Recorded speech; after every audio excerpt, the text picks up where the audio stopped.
अकबर की बात करेंगे, बाबर की बात करेंगे, हुमायूं की बात करेंगे, औरंगजेब की बात करेंगे तो निश्चित रूप से क्रिया की प्रतिक्रिया होगी। कर्णी सेना तो आपको बताऊं राजस्थान में है।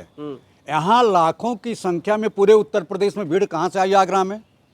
लाखों की संख्या तो इनकी नहीं है कर्णी सेना की। या भारतीय जनता पार्टी की सरकार जहाँ जहाँ भी है वह लोग जानबूझ करके ऐसा माहौल खड़ा करते हैं। निश्चित रूप से इसी को आतंकवाद कहते हैं।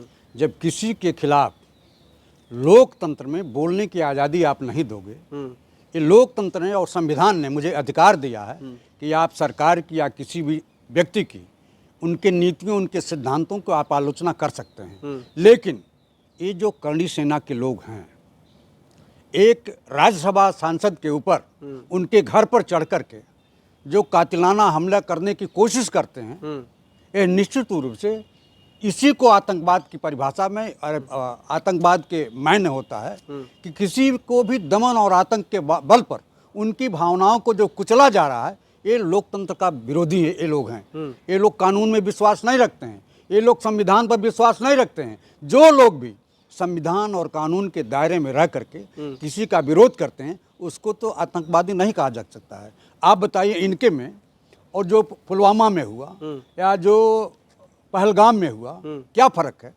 वह भी हथियार से आकर के हमारे 2800-2700 लोगों को जानलेवा हमला करते हैं, कुछ लोग घायल भी हो जाते हैं। ये लोग भी हमारे सांसद के ऊपर जो लोकतंत्र का प्रहरी है, जो कानून बनाने वाले लोगों में से हैं, उनके घर पर चढ़ कर के, और इतना नहीं, आगरा में लाखों की भीड़ जुटा करके लाठी, बल्लम, फरसा, भाला, यहाँ तक कि राइफल लेकर के मीटिंग करते हैं। अगर हम और आप, ये लोकतंत्र का चौथा स्तंभ आप लोग हैं, अगर सरकार की नीतियों का विरोध करते हैं, गलत नीतियों का, तो आप लोग भी को कहा जाता है कि ये लोकतंत्र के विरोध में है। नहीं, अखिलेश यादव जी तो इनको कह दिया ये योगी जी का सेना है, ना कि कर्णी सेना है। ये निश्चित रूप से कर्णी सेना तो आपको बताऊं राजस्थान में है। यहाँ लाखों की संख्या में पूरे उत्तर प्रदेश में भीड़ कहाँ से आई आगरा में? लाखों की संख्या तो इनकी नहीं है कर्णी सेना की। तो उत्तर प्रदेश के मुख्यमंत्री आदित्यनाथ जी का इनको खुला संरक्षण है। जिस दिन आगरा में घटना घटती है उस दिन मुख्यमंत्री स्वयं आगरा में रहते हैं, उस घटना स्थल से 2 किलोमीटर दूरी पर। क्या आपका पुलिस प्रशासन सो रहा था?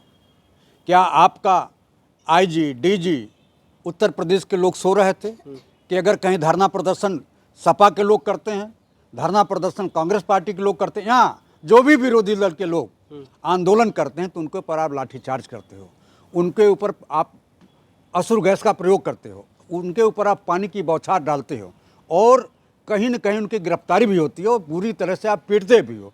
लेकिन धारा 144 होने के बाद भी लाखों की भीड़ कैसे जुटी? हथियार सहित वहाँ भीड़ जुटी। क्या आपका सूचना विभाग सो रहा था?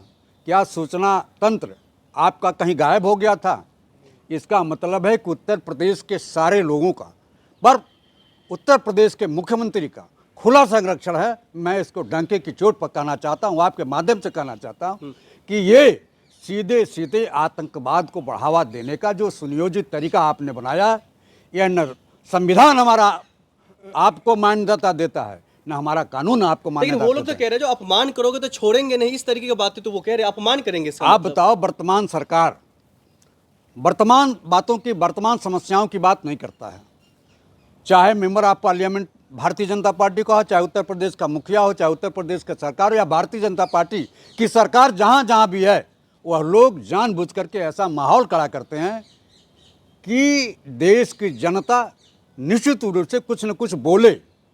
और जब आप 4000 साल पहले की बात करेंगे, अकबर की बात करेंगे, बाबर की बात करेंगे, हुमायूं की बात करेंगे, औरंगजेब की बात करेंगे तो निश्चित रूप से क्रिया की प्रतिक्रिया होगी।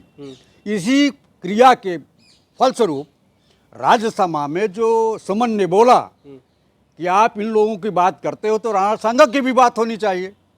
राणा सांगा ने ही तो एक हिंदुस्तान के स्टेट को या हिंदुस्तान के राजा को हराने के लिए आपने बुलाया, तो आप भी दोषी हो। अभी इतना नहीं, सुमन पर तो आप बोल रहे हो, लेकिन एक राज्यसभा भारतीय जनता पार्टी के सांसद हैं त्रिवेदी उत्तर प्रदेश ही राज्यसभा के सांसद हैं, और भारतीय जनता पार्टी के सांसद हैं, उन्होंने तो राजा मान सिंह पर भी आरोप लगाया कि ये लोग गलत काम करते हैं। उस प्रतिक्रिया पर तो आप ये पूरा राजपूत जो समाज है, ये जो ये संगठन बनाए हैं, वह लोग क्यों नहीं बोले?